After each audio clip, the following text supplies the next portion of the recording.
Sarah, how are you?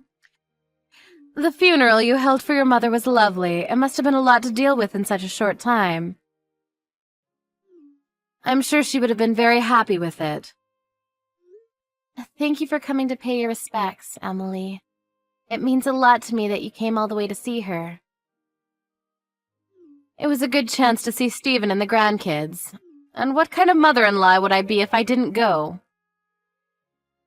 Thank you. I really am grateful. I regret that you and my mom didn't have much of a chance to see each other when she was alive.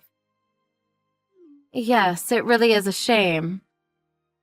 She was living with you, wasn't she? It was the first time I'd been inside your house, so I was surprised to see how big it was. It's a wonderful home. We already had the kids when we decided to live with my mom's, so we had it built so that it would feel more spacious and open. We knew that the boys would need more space when they grow up, so we took that into consideration too, but it feels so big and empty now that my mom is gone. That must be hard on you. But you're so lucky. Our house is cramped. I feel trapped all the time. I don't know about lucky. You're living with Stephen's second eldest brother at the moment, aren't you? Yes, and it's horrible. We're living with Thomas and his wife, but I can't bear her. I don't know why he married someone like her. She does nothing but cause trouble. Really? I haven't spent a lot of time with her before, so I don't really know what she's like. I don't know how she can call herself a wife. She always cuts corners on the chores, and she complains all day long. She can't discipline her own child, either. He runs around the house screaming and shouting. I can't live in a place like that. I didn't know any of that. What does your husband think? Have you spoken about it with him? That's the problem. She acts like such a good girl when he's around. When he's looking, she's the perfect daughter-in-law. She's so two-faced, it's very annoying. I guess that's why I don't feel like we can get on well. Is that so? That does sound problematic. It was a bad idea to start living with Thomas and his family to begin with. There was no way all of us would fit in such a small house. I don't know how they thought it could work. What do you mean? There's 5 of us. My husband, myself, Thomas, and his wife and son. Of course we can't survive in such a small house. It's only natural that we get stressed out by one another. We all need our own private space. I never knew that the situation was that bad. Is it really that stressful living together? Of course, I'm fine with living with Thomas since he's my own son, but I don't like that woman. She irritates me to no end. Every day there's something new to be annoyed about because she's so noisy about every single little detail. She won't even wash my or my husband's laundry with her families and expects me to do it by myself. Can you believe that? There's no point in living with them if she doesn't do anything for us. We're letting her live with us, so she should be a little more grateful. It's your husband's house, but I heard that Thomas and his wife are paying the gas and electricity bills, aren't they? It's not just the gas and electricity. They're paying for the groceries and other things, too. We provide the house and shelter, so the least they can do is pay for all the necessities. My son and his wife are paying for everything at the moment. That must make it much harder to mention that you're not happy with their attitude. I wonder what you could do. I was wondering about that, too. And I realized when I went to visit yesterday for the funeral, with your house being so big, maybe it would be a better idea if my husband and I moved in with you and Stephen. Don't you think that's a wonderful idea? That way we can spend more time with the grandkids, too. We hardly ever see them. Excuse me? My husband and I could move in with you. You've got plenty of space now that your mother's gone. You were saying how it feels big and empty earlier. I'm sure Stephen would be happy with that. I don't think that's the problem. First of all, we only just had the funeral. We built this house with the intention of living with my mom, so it's filled with memories of her. And we've already discussed this before with Stephen and your husband. I remember that we all decided that we wouldn't move in together, and that you would move in with one of Stephen's brothers instead. So you don't mind living with and taking care of your own mother, but you don't feel any obligation towards your in-laws? Do you have a problem with living with me and my husband? Like I said, I didn't decide that alone. I didn't mean anything by it, but my mother did put a lot of money into building this house too. So she had every right to live with us. She's gone now, but the kids will be getting much bigger from now on, so Stephen and I have already made up our minds that we'll stick with the first decision and not live with you both. I'm sorry if I've made you feel unwelcome, but that's just what we've decided. And what would you do about your current house? Are you going to give it to Thomas and his wife? I don't want to give them our house, but your house is much bigger and it's new too. It'll be much easier for us to live in.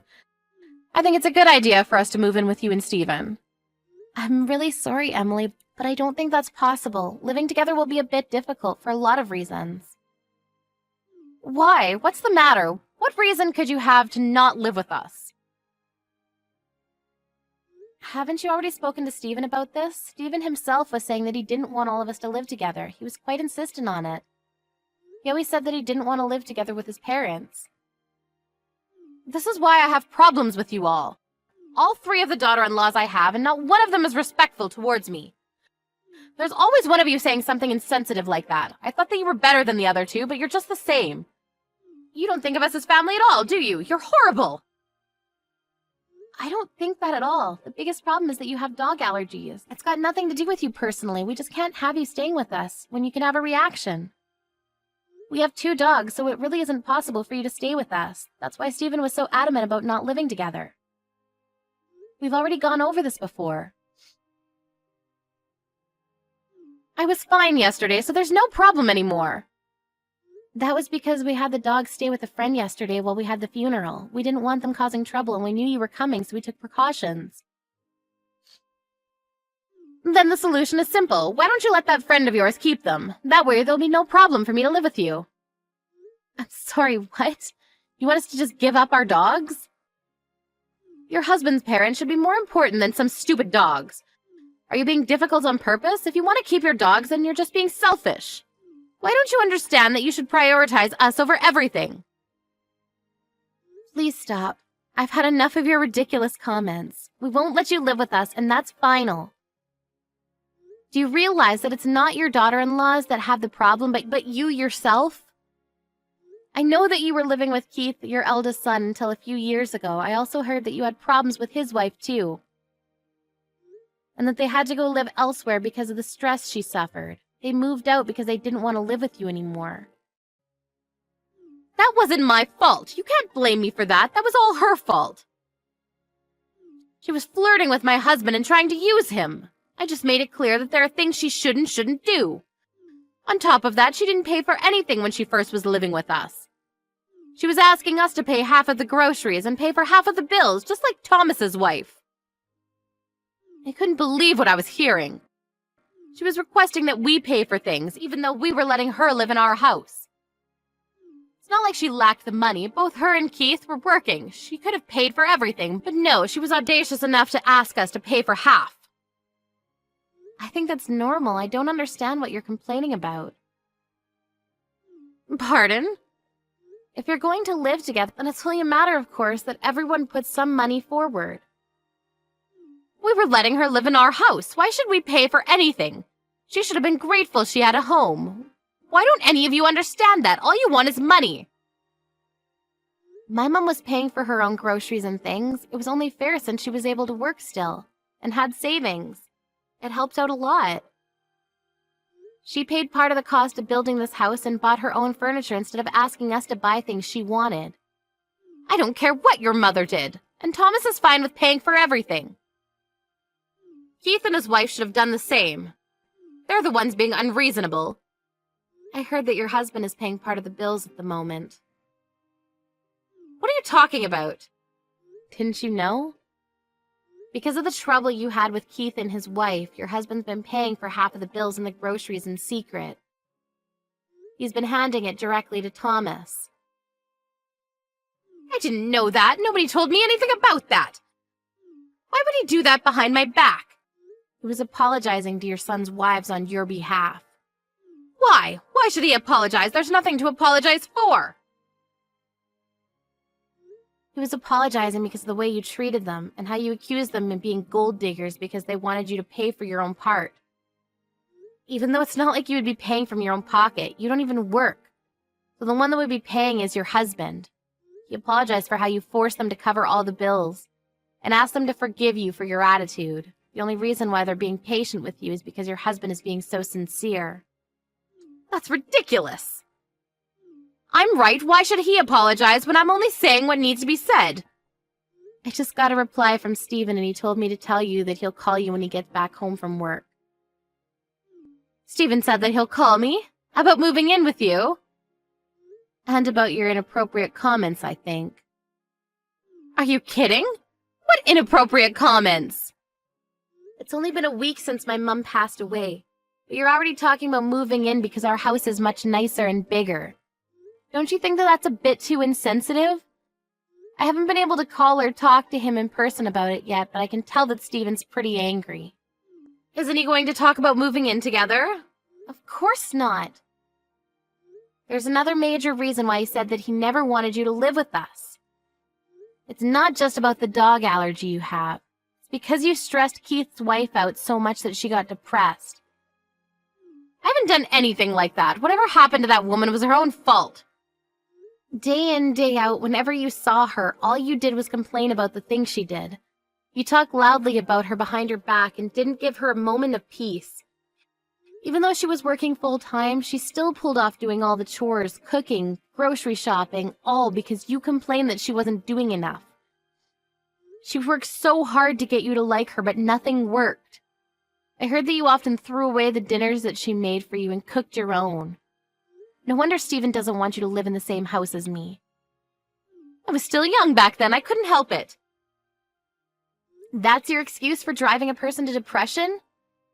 Do you really think that that's acceptable? It's about time you answered for what you've done. What are you talking about? Is anyone at home with you today? Now that you mention it, it seems awfully quiet. Thomas's wife and his son are always so noisy, but I don't hear anything. I wonder if they've gone out. What about someone much closer to you? Someone much more important?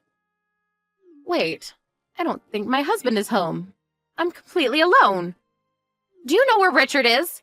He hardly ever goes out this late. What's going on? I hate to be the one to tell you, but your husband and Thomas's family have decided that they're going to move out. What? I don't understand. We have a home right here. It's small, but there's no need to buy another place. My husband and I can move in with you, and everything will be perfect.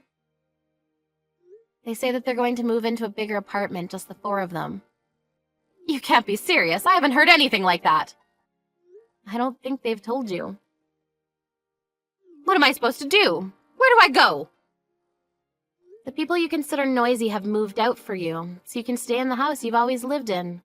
Legally, it's your husband's, but if it's you by yourself, I'm sure it'll feel much bigger. That's what you wanted. I'm sure you'll be more comfortable by yourself. Who's going to take care of me? What am I supposed to do? Cook and clean and do grocery shopping all by myself? Why isn't anyone picking up the phone? I don't understand. They've all abandoned me. I guess they all got tired of enduring your abuse. We don't live too close, so I've never had to spend a lot of time with you. So I haven't experienced it firsthand, but it looks like you caused a lot of suffering for the people around you. And since you have no consideration for the fact that I'm currently in mourning, I can only think that you're as self-centered as I've heard. I can empathize, but I can't imagine how your other sons' wives must have felt with you in their homes. It's unpleasant just thinking about it, so I think I'd like to keep my distance as well. I found divorce papers on the living room table. Sarah, what should I do?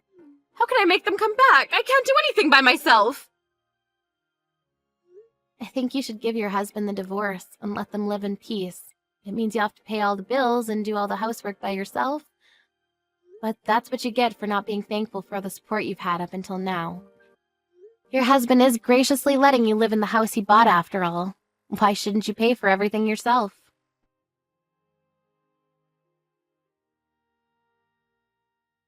Thomas and his family moved out with Richard into an apartment, leaving Emily alone in her husband's house.